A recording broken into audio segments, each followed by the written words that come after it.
Jamaah salat Jumat hafizakumullah, di penghujung bulan yang mulia, bulan Rajab ini, terdapat suatu peristiwa yang bersejarah. Tidak hanya bersejarah tetapi sangat menakjubkan, yang mana peristiwa ini tidak pernah terjadi dan tidak akan pernah terjadi sepanjang sejarah umat manusia.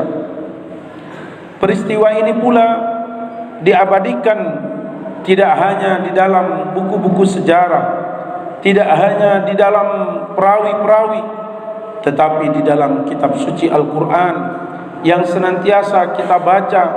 Peristiwa ini diabadikan dan terus dibaca oleh umat Islam, yakni peristiwa sebagaimana yang kita ketahui bersama, adalah peristiwa yang sangat menakjubkan yang disebut dengan peristiwa Isra dan Mi'raj. Jamaah salat Jumat hafizakumullah, Allah Subhanahu wa taala mengabadikan peristiwa ini di dalam surat Al-Isra sebagaimana yang sering kita dengar dan sering kita baca. A'udzu billahi minasyaitonir rajim. Bismillahirrahmanirrahim.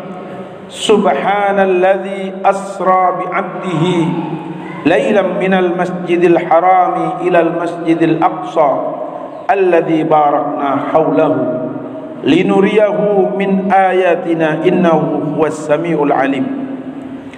Di dalam ayat ini Allah Subhanahu wa taala mengabarkan kepada umat manusia bahwa Allah Subhanahu wa taala Maha berkehendak untuk memberangkatkan, memperjalankan hambanya sekaligus kekasihnya baginda Nabi Muhammad sallallahu alaihi wasallam di dalam sebuah peristiwa perjalanan yang langka, peristiwa yang menakjubkan, yakni perjalanan malam dari Masjidil Haram menuju Masjidil Aqsa, di mana peristiwa ini ketika disampaikan pada zaman di mana Rasulullah mengalami peristiwa Isra dan Mi'raj, tidak ada yang percaya, karena jarak antara Masjidil Haram dengan Masjidil Aqsa yang berada di Palestina, Masjidil Haram berada di Mekah, adalah berjarak sekitar 1.500 km. Lalu perjalanan itu begitu cepat, hanya dilakukan dalam hitungan jam pada masa itu.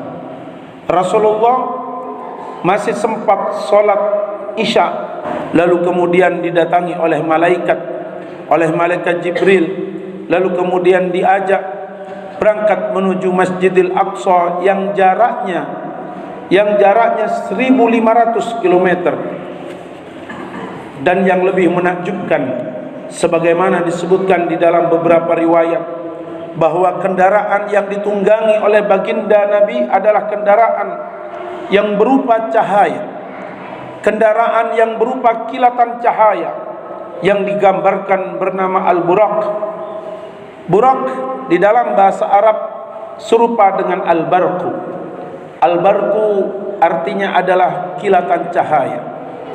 Kalau kemudian di dalam riwayat sahabat Anas menyebutkan bahwa baginda Rasulullah sallallahu alaihi wasallam ketika akan berangkat maka didatangkan, disiapkan Al-Buraq.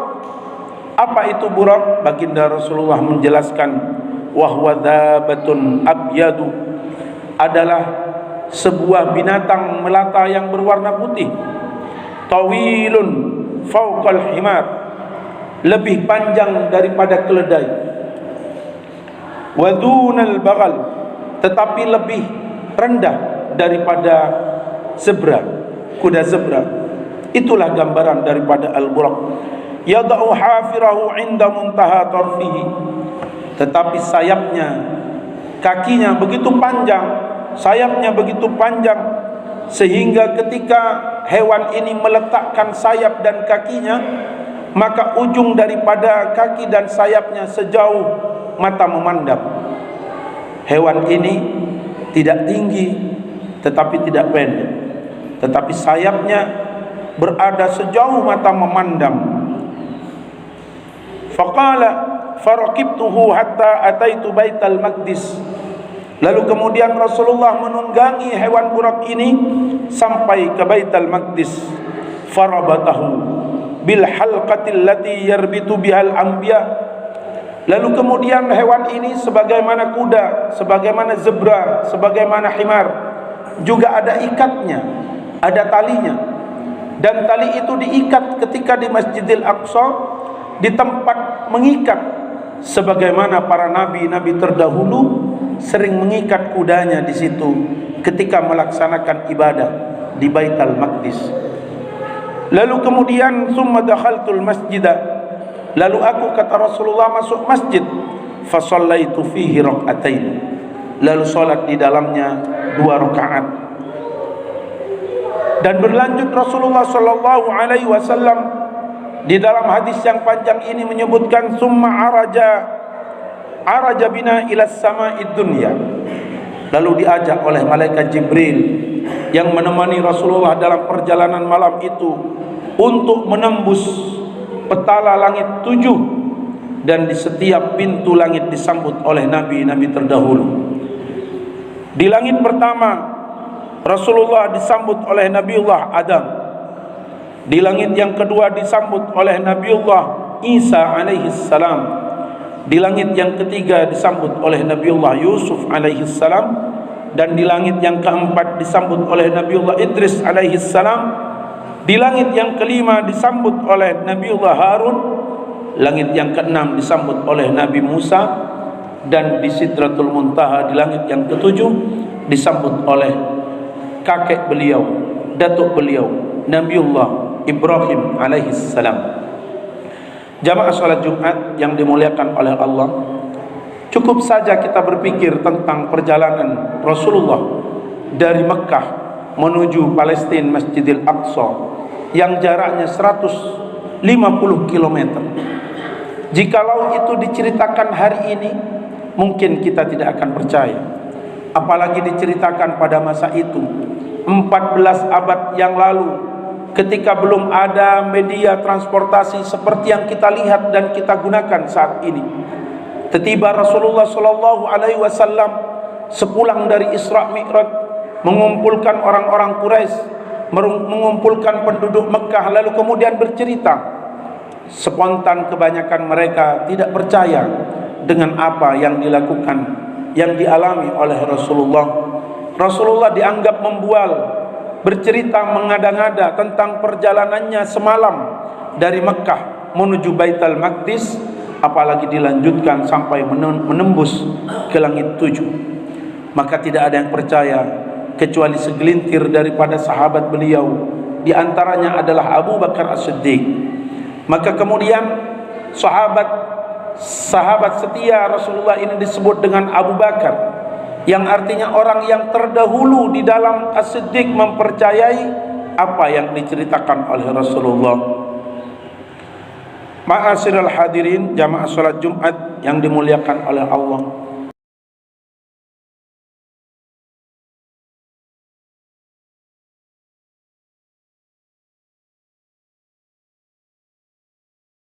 karena kendaraan yang ditunggangi oleh Nabi Muhammad adalah kendaraan yang bermateri cahaya.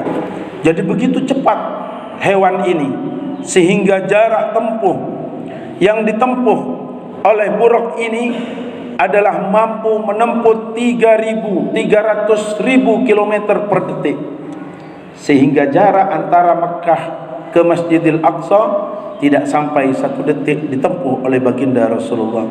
Karena baginda Rasulullah adalah cahaya, nurun fauqa nur. Sementara Jibril yang menjadi pendampingnya juga pun terbuat dari cahaya. Sementara hewan yang ditungganginya adalah cahaya. Maka perjalanan Isra Mi'raj adalah perjalanan cahaya dari satu tempat ke tempat yang lain yang begitu jauh jaraknya. Maka tidak mustahil jika perjalanan itu begitu cepat, bahkan tidak sampai semalam, Rasulullah bisa menempuh dari Mekah ke Baitul Maqdis, dari Baitul Maqdis sampai ke langit 7, dan bahkan sampai sowan kepada Allah Subhanahu wa taala, dan bahkan sampai berdiskusi dengan nabi-nabi sebelumnya di antaranya adalah dengan Nabi Musa terkait jumlah solat yang akan diwajibkan kepada umat Nabi Muhammad sallallahu alaihi wasallam. Jamaah solat Jumat hafizakumullah, peristiwa Isra Mi'raj ini adalah peristiwa standar keimanan. Apakah kita percaya atau tidak, maka disitulah yang membedakan kita beriman atau tidak. Maka kita sebagai umat Nabi Muhammad sallallahu alaihi wasallam dengan peristiwa Isra Mi'raj tidak hanya memperingati, tetapi menambah keimanan kita akan kekuasaan Allah. Maka sangatlah tepat jikalau di penghujung ayat ini Allah Subhanahu wa taala menyebutkan linuriyahu min ayatina, untuk kami tunjukkan tentang tanda-tanda kebesaran kami, kata Allah, bahwa kuasa Allah di dalam memberangkatkan kekasihnya dari Mekah ke Masjidil Aqsa, dari Masjidil Aqsa sampai ke langit ketujuh adalah merupakan tanda kekuasaan Allah. Semoga momentum Isra Mi'raj ini akan menambah keimanan kita kepada Allah dan menambah kecintaan kita kepada baginda Rasulullah sallallahu alaihi wasallam, sehingga keimanan ini yang akan mengantarkan kita menjadi husnul khatimah. Keimanan dan kecintaan ini yang akan mengantarkan kita untuk kelak bisa bersama dengan baginda Rasulullah sallallahu alaihi wasallam di surganya, di telaganya yang abadi. Amin ya rabbal alamin.